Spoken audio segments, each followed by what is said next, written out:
Salut les enfants perdus et bienvenue sur Archeo Toys, la chaîne presque aussi cool que les trucs dont elle parle. Et une fois n'est pas coutume, cette semaine j'ai décidé de suivre l'actualité galactique avec la sortie du final de la saison 2 de la série Le Mandalorien. Pour l'occasion, je vous propose un petit concours en partenariat avec Hasbro, mais on en reparle en fin de vidéo. Car si la première série Star Wars de Disney+ risque de faire bouillir les fans encore quelques années, les premières aventures de Din Djarin et de bébé Yoda prennent un curieux écho, pour ne pas dire une certaine filiation, avec l'une des périodes les plus hardcore du merchandising Star Wars.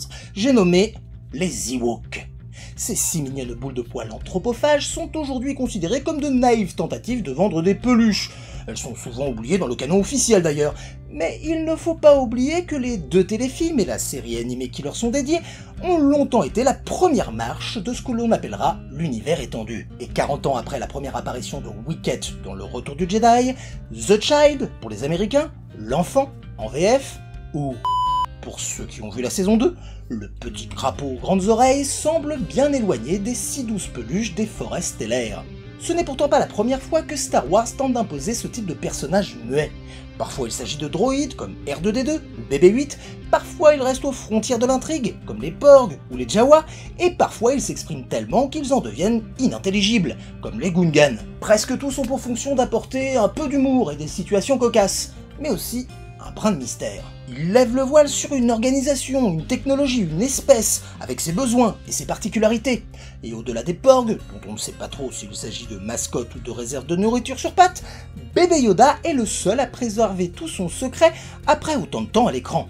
Il a beau partager de nombreux traits avec le mythique Yoda ou la très oubliable Yaddle, on ne connaît même pas son existence avant la fin de l'épisode pilote, et la quête de ses origines ne nous distillera les informations qu'au compte-gouttes. C'était déjà le cas en 1983 lorsque Han Solo, Luke et Leia posent le pied pour la première fois sur la lune forestière d'Endor. La rencontre plutôt douloureuse avec la tribu et leurs habitudes alimentaires nous fait découvrir une civilisation sauvage, quasi préhistorique. Les coiffes, les accessoires mais aussi les rayures des pelages des Ewoks semblent être liés à leur statut social. Et c'est un jeune spécimen, Wicket, qui permettra à nos héros de faire le lien avec ces petits ours bruns un brin patibulaire. Pour la scène de bataille, George Lucas se serait inspiré des soldats Viet Cong, affrontant les GI américains avec des armes rudimentaires. Mais soyons clairs, c'est bel et bien Han Solo qui met un coup final à la bataille de Yavin, en faisant sauter la casemate, permettant à l'amiral Akbar d'échapper au piège. A noter qu'au fil des versions et des rééditions, la longue chanson des Ewoks, qui terminait le Retour du Jedi, a été remplacée, et bien que ces gros melots dignes de courte manche juraient un peu avec la solennité du moment, j'aimais bien son décalage. Rien à foutre des fantômes de la force, les Ewoks, ils font la fête. Et tout cela est resté très secret. On l'a oublié aujourd'hui, mais dès la première trilogie Star Wars, la production avait connu de nombreuses fuites dans la presse, au grand désespoir de George Lucas.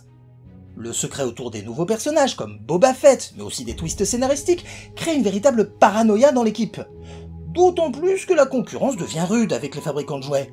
Mattel et son muscleur attaquent de front tandis que G.I. Joe prépare son retour. C'est donc tout un tas d'Ewoks qui sont proposés par Kenner avec des figurines au format 10 cm, ainsi qu'un playset arboricole. Mais ce sont les peluches qui sont au cœur de ce plan marketing secret. Les oursons sont particulièrement à la mode. La firme de Cincinnati vient d'ailleurs de lancer au même moment les célèbres bisounours, popularisés par des cartes de vœux quelques années plus tôt. Lucas en est sûr, pour faire durer son univers le plus longtemps possible, il faut s'adresser aux enfants. L'échec de Star Wars Holiday Special le convainc de privilégier des histoires centrées sur des personnages secondaires, et non pas Luke, Leia ou Han.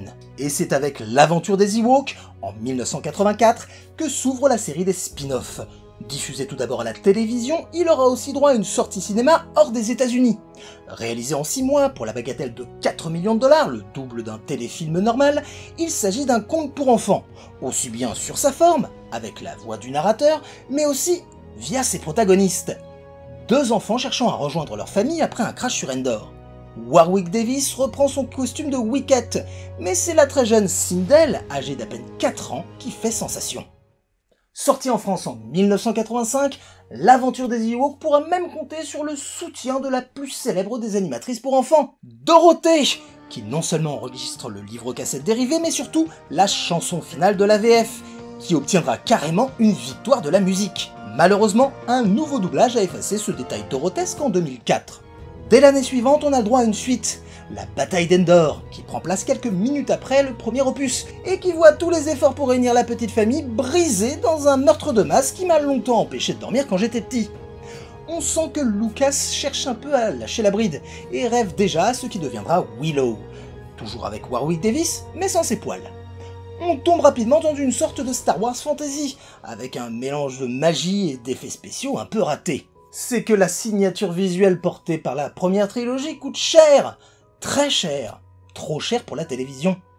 Mais Lucas garde en tête les séquences d'animation réalisées par les Canadiens de Nelvana sur Au temps de la guerre des étoiles, le Holiday Special. Il leur commande 2 séries, l'une de 13 épisodes, centrée sur R2-D2 et C3PO, destinée aux garçons de 6 à 12 ans, et l'autre ayant pour héros les Ewoks, qui sera même prolongée d'une 2e saison. C'est le jeune Paul Dini, connu aujourd'hui pour son travail sur le légendaire Batman de 93, qui aura la charge de réaliser une partie des scénarios. Et puisque George Lucas est déjà bien loin de Star Wars, Paul a les mains plutôt libres pour peaufiner les histoires. C'est lui qui piochera les Duloc parmi les créatures créées par Joe Johnston dans les nombreux romans spin-off sortis en même temps que le Retour du Jedi. Oui, Joe Johnston, qui a réalisé des petits films comme Jumanji ou Captain America. Et si la série reste très enfantine, elle permet tout de même d'étendre l'univers sur 35 épisodes. Thibaut, Latara ou la sorcière Morag, sans vraiment révolutionner Star Wars ou les programmes pour enfants, offrent tout de même un divertissement sympathique. Et cette fois, les Ewoks parlent. Wicket est d'ailleurs doublé par le génial Patrick Trabeau, alias Tortue Géniale dans Dragon Ball. Oula, aïe aïe aïe. Niveau jouet, Kenner sortira évidemment une gamme dédiée, tout comme pour Star Wars Droid. Mais étrangement, il faudra attendre une seconde vague pour avoir le droit à un Wicket version animée, et une dernière série sera tout simplement abandonnée. Il faut dire qu'en ce milieu des années 80, les jouets Star Wars ont bien du mal à retrouver leur chiffre de vente. Les 17 dernières figurines de la gamme Retour du Jedi ne seront tout simplement pas distribuées aux USA. Le fabricant en profitera aussi pour développer tout un tas de gammes premier âge à la gloire des Ewoks, qui feront partie des ultimes produits dérivés avant une bonne décennie. Et disons-le clairement, ni le téléphone, ni les marionnettes à doigts ne feront vibrer les fans de la première heure, ce qui explique une partie du désamour que les Ewoks vont connaître dès la fin des années 80. Les Ewoks ne seraient au final qu'une version Star Wars des bisounours du même fabricant. Devenu le symbole des arrangements marketing de l'univers de Lucas, on considérera les Ewoks pendant de trop nombreuses années comme une outrance commerciale, et il faudra attendre Star Wars 9 pour les revoir poindre leurs truffes. Alors, les Ewoks sont-ils aussi inutiles qu'on le dit? Eh bien, la série Le Mandalorian a prouvé le contraire, et n'a cessé de raviver des éléments un peu oubliés de l'univers Star Wars. Dès la saison 1, on a pu ainsi voir des Blurg, ces montures reptiliennes et dentues qui étaient animées en stop motion dans le téléfilm sur les Ewoks. Le fusil de Mando est effectivement un gros clin d'œil à celui utilisé par la version animée de Boba Fett, et évidemment, l'évocation du jour de la vie est un clin d'œil appuyé au Holiday Special. Et si la série n'a pas encore envoyé Mando sur Endor, on peut tout à fait espérer le retour de Wicket un de ces jours, surtout après l'annonce de pas moins de 10 séries dérivées sur Disney+. L'une des raisons du succès commercial de Bébé Yoda, c'est justement le secret imposé par la production, qui n'est pas sans rappeler celui autour des Ewoks à l'époque. L'usage de marionnettes en lieu et place des si redoutés effets numériques offre également au personnage une fragilité. Son innocence, son côté apparemment inoffensif, et surtout son absence de dialogue, le rapproche à bien des égards de Wicket. La différence notable étant que, refroidi par la chute des ventes des produits dérivés depuis Solo, Disney n'avait tout simplement pas prévu de gamme dédiée aux personnages. Les équipes de Jon Favreau étaient parvenues à éloigner le plus longtemps possible les équipes marketing des plateaux de tournage, gardant ainsi le secret autour de Bébé Yoda. Il est également important de connaître les réalités côté fabricant, qui travaillent très longtemps en amont du projet et, disons-le, dans un brouillard quasi total. Cette absence de produit Bébé Yoda va créer une demande comme on n'en avait pas vu depuis très longtemps. Et il aura fallu une bonne année pour voir les peluches, les animatroniques et autres figurines du Mandalorian débarquer dans les rayons. Bébé Yoda sera définitivement la star de ce Noël 2020. Quand on creuse, on se rend compte que cette attente fiévreuse n'est pas sans rappeler celle qui avait suivi la sortie du tout premier film, qui avait dû attendre près de 10 mois avant que les jouets Luke, R2-D2 ou Vador envahissent nos coffres à jouets. Espérons que ce déluge de plastique permettra aux fans de tenir lors de la longue attente qui s'annonce avant la prochaine saison. Une chose est certaine, les hommes et les femmes derrière le Mandalorian, mais aussi Star Wars Rebels ou Clone Wars sont d'anciens enfants perdus, et s'amusent à inclure de nombreux clins d'œil. Cela passe par les designs de certains personnages, ou encore des vaisseaux, clairement inspirés des versions Kenner. La fin de la saison 2 n'a pas manqué de surprendre et de contenter même les plus nostalgiques des fans de Star Wars. Et il n'aura fait au final que renforcer l'attente après une post-logie, disons, un peu bancale. Voilà, j'espère que cette petite vidéo vous a plu.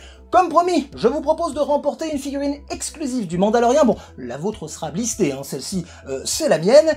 Pour ce faire, eh bien c'est très simple, vous allez dans la description, vous cliquez sur le lien Twitter qui vous renverra vers la page qui vous permettra de participer et peut-être d'emporter cette petite merveille. Comme d'habitude, n'hésitez pas à vous abonner si ce n'est pas déjà fait, lâche ton meilleur pouce bleu, c'est Noël, et puis on se retrouvera dès demain lundi pour un petit live de débrief. Il n'y en aura pas mercredi pour cause de fête de Noël. Dans tous les cas, prenez soin de vous et des vôtres, on se retrouve très vite, et en attendant, n'oubliez pas que vous avez été des enfants. We're watching the Ewoks from Return of the Jedi. They're celebrating because kids everywhere love their Ewok family hut.